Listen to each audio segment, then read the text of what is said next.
नमस्कार साथियों, आप सभी का स्वागत है आप सभी के अपने YouTube चैनल पे। आज है 19 सितंबर 2022 और आज की दूसरी वाली का पेपर रेलवे ग्रुप डी का सफलतापूर्वक संपन्न हो चुका है। सभी जीके, जीएस, मैथ और रीजनिंग के सटीक क्वेश्चन आज की इस वीडियो में कराए जाएंगे। अगर आपका पेपर आगे की शिफ्टों में लगा हुआ तो आप सभी के लिए आज की वीडियो का एनालिसिस काफ़ी ज़्यादा इंपॉर्टेंट होगा। चलिए शुरू करते हैं। तो आज का पहला क्वेश्चन है, ऑल इंडिया मुस्लिम लीग की स्थापना कब की गई थी? तो आपको बता दें इसका सही उत्तर था 1906 ईस्वी में। ऑल इंडिया मुस्लिम लीग की स्थापना 1906 ईस्वी में की गई थी। अगला क्वेश्चन काफ़ी ज़्यादा महत्वपूर्ण है, यूरोप का मरीज जो है किसे कहा जाता है? तो आपको बता दें इसका सही उत्तर है तुर्की को। यूरोप का मरीज तुर्की को कहा जाता है। तुर्की इसका राइट आंसर था, सही उत्तर था। गांधी जी ने नमक कानून किस तिथि को भंग किया था? तो आपको बता दें इसका सही उत्तर था 6 अप्रैल 1930 ईस्वी को गांधी जी ने नमक कानून जो है भंग किया था। 6 अप्रैल 1930 ईस्वी इसका राइट आंसर था, सही उत्तर था। अजंता की गुफाएं भारत के किस राज्य में स्थित हैं? इसका आंसर आप लोगों को कमेंट सेक्शन में करना है। अजंता की गुफाएं भारत के किस राज्य में स्थित है? इसका आंसर कमेंट सेक्शन में जरूर करना है। चाइना मैन शब्द जो है निम्न में से किस खेल के साथ संबंधित है? तो आपको बता दें क्रिकेट के साथ संबंधित है। चाइना मैन गेंदबाज होता है, ठीक है। तो यहाँ पे राइट आंसर हो जाएगा क्रिकेट। अगला क्वेश्चन है, गिरनार पहाड़ियाँ कहाँ पर स्थित है? तो आपको बता दें इसका सही उत्तर था गुजरात। गिरनार की पहाड़ियाँ जो है गुजरात राज्य में स्थित है। गुजरात इसका सही उत्तर हो जाएगा। ज्ञानपीठ पुरस्कार जो है पाने वाली पहली महिला कौन थी? तो आपको बता दें इसका सही उत्तर था आशा पूर्ण देवी। ज्ञानपीठ पुरस्कार प्राप्त करने वाली पहली महिला का नाम था आशा पूर्ण देवी। आशा पूर्ण देवी इसका सही उत्तर था, राइट आंसर था। पहला विश्व कप कब हुआ था? तो आपको बता दें 1975 में पहला विश्व कप हुआ था। पहला विश्व कप 1975 ईस्वी में हुआ था। अगला क्वेश्चन है, एक देशांतर के बीच की दूरी कितनी होती है? तो आपको बता दें एक देशांतर के बीच की दूरी जो है 111 किलोमीटर होती है। 111 किलोमीटर इसका राइट आंसर हो जाएगा, सही उत्तर हो जाएगा। हीरे की खान सबसे ज़्यादा कहाँ पर स्थित है? तो आपको बता दें किम्बरले इसका सही उत्तर है। हीरे की खान जो है सबसे ज़्यादा किम्बरले में स्थित है। किम्बरले इसका सही उत्तर हो जाएगा, राइट आंसर हो जाएगा। जैन धर्म में जीन का अर्थ क्या होता है? तो आपको बता दें इसका सही, तो दोस्तों इसका सही उत्तर था विजेता। जैन धर्म में जीन का अर्थ होता है विजेता। विजेता इसका राइट आंसर था, सही उत्तर था। अगला क्वेश्चन है, चौक लाऊ त्यौहार कहाँ पर मनाया जाता है? तो आपको बता दें अरुणाचल प्रदेश। अरुणाचल प्रदेश इसका सही उत्तर है। चौक लाऊ त्यौहार जो है अरुणाचल प्रदेश में मनाया जाता है। अगला क्वेश्चन काफ़ी महत्वपूर्ण, नोवाक जोकोविच किस देश से हैं? तो आपको बता दें सर्बिया से हैं। सर्बिया इसका सही उत्तर था। जिप्सन को गर्म करने पर क्या मिलता है? तो जिप्सन को जब गर्म किया जाता है तो प्लास्टर ऑफ पेरिस बनता है। प्लास्टर ऑफ पेरिस इसका सही उत्तर हो जाएगा, राइट आंसर हो जाएगा। राफेल नडाल किस देश से हैं? तो आपको बता दें स्पेनिश इसका सही उत्तर हो जाएगा। स्पेन से हैं राफेल नडाल जो है स्पेन से बिलोंग करते हैं। अगला क्वेश्चन काफ़ी ज़्यादा इंपॉर्टेंट है, अरावली पर्वत श्रेणी का सर्वोच्च शिखर क्या कहलाता है? तो गुरु शिखर इसका सही उत्तर है। अरावली पर्वत श्रेणी का सर्वोच्च शिखर जो है गुरु शिखर कहलाता है। गुरु शिखर इसका राइट आंसर हो जाएगा। आदम का पुल किन दो देशों के मध्य में स्थित है? तो आपको बता दें इसका सही उत्तर है भारत और श्रीलंका। भारत और श्रीलंका इसका राइट आंसर हो जाएगा। आदम का पुल जो है भारत और श्रीलंका इन दो देशों के बीच में स्थित है। अगला क्वेश्चन है, एक व्यापारी का विक्रय मूल्य 20% विक्रय मूल्य पर 20% लाभ होता है, उसका वास्तविक लाभ ज्ञात करना है। तो यहाँ पे बोला है एसपी पर 20% का लाभ होता है। तो एसपी बराबर में 20% बोला है तो 20/100 कर देंगे और 20 एकम 20, 20×5 100।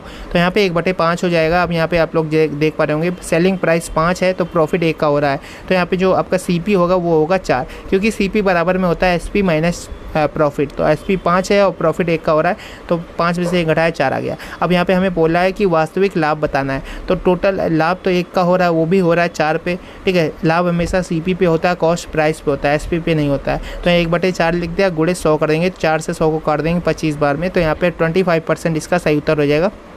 वास्तविक लाभ जो है हमको 25% का हो रहा है, ठीक है। एसपी पर लाभ 20% का, जबकि जो सीपी पर जिसको हम लोग वास्तविक लाभ बोलते हैं ये आपका 25% हो जाएगा। अगला क्वेश्चन है, आवो जनजाति किस राज्य से संबंधित है? तो आपको बता दें इसका सही उत्तर था असम।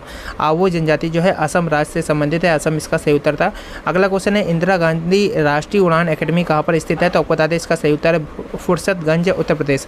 फुर्सतगंज उत्तर प्रदेश इसका राइट आंसर है। इंदिरा गांधी राष्ट्रीय उड़ान अकेडमी जो है फुर्सतगंज उत्तर प्रदेश में स्थित है। अगला क्वेश्चन काफ़ी महत्वपूर्ण है, कोई धनराशि साधारण ब्याज पर 5 वर्षों में 1020 रुपये तथा 8 वर्षों में 1200 रुपये हो जाती है, मूलधन ज्ञात करना है। तो जैसा कि आप लोग यहाँ पे देख पा रहे होंगे कि कोई धनराशि है साधारण ब्याज पर 5 वर्षों में 1020 हो जाती है। अब एक्स कोई धनराशि है और इसको 5 वर्ष के लिए छोड़ा जाता है तो ये 1020 हो जाती है। इसके बाद बोला है 8 वर्षों में, अब यहाँ पे 8 वर्षों में जब इसको जो है छोड़ा जाता है तो यहाँ पे 1200 रुपये हो जाता है। अब यहाँ पे आप लोग जैसा देख पा रहे होंगे 3 ईयर में ये कितना बढ़ रहा है? 3 ईयर में बढ़ रहा है करीबन 180। तो 3 साल में 180 बढ़ रहा है।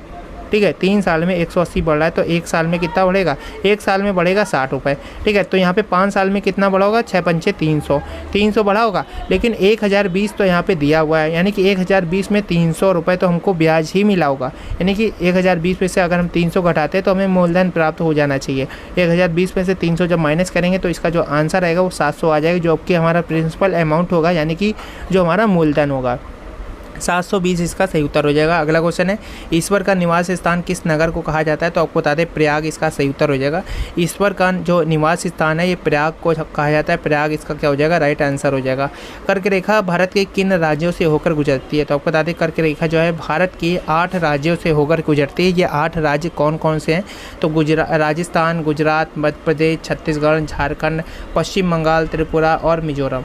कर्क रेखा जो है भारत के 8 राज्यों से होकर गुजरती है। राजस्थान, गुजरात, मध्य प्रदेश, छत्तीसगढ़, झारखंड, पश्चिम बंगाल, त्रिपुरा और मिजोरम इसका सही उत्तर हो जाएगा, राइट आंसर हो जाएगा। अगला क्वेश्चन है, कार्डामम पहाड़ी जिसको हम लोग इलायची की पहाड़ियाँ भी कहते हैं, ये कहाँ पर स्थित है? तो आपको बता दें कार्डामम पहाड़ी जिसको हम लोग इलायची की पहाड़ियाँ भी कहते हैं, ये केरल में स्थित है। केरल इसका सही उत्तर हो जाएगा, राइट आंसर क्या हो जाएगा, केरल इसका राइट आंसर हो जाएगा। कावेरी जल विवाद किन राज्यों के बीच में है? तो कावेरी जल विवाद जो है कर्नाटक और तमिलनाडु, 2 राज्य है कर्नाटक और तमिलनाडु, इन दोनों के बीच में है जो कावेरी जल विवाद चल रहा है। तो राइट आंसर क्या हो जाएगा, कर्नाटक और तमिलनाडु, यहाँ पे सही उत्तर हो जाएगा। अगला क्वेश्चन है, किस देश के साथ न्यूमोर द्वीप के साथ भारत का जो है विवाद चल रहा है? तो आपको बता दें बांग्लादेश जिसको हम लोग पूर्वी पाकिस्तान भी कहते हैं, बांग्लादेश के साथ जो है भारत का यहाँ पे न्यूमोर द्वीप के साथ जो है विवाद चल रहा है। तो सही उत्तर हो जाएगा बांग्लादेश, इसका राइट आंसर हो जाएगा। अगला क्वेश्चन है, किस नदी को बिहार का शोक भी कहा जाता है?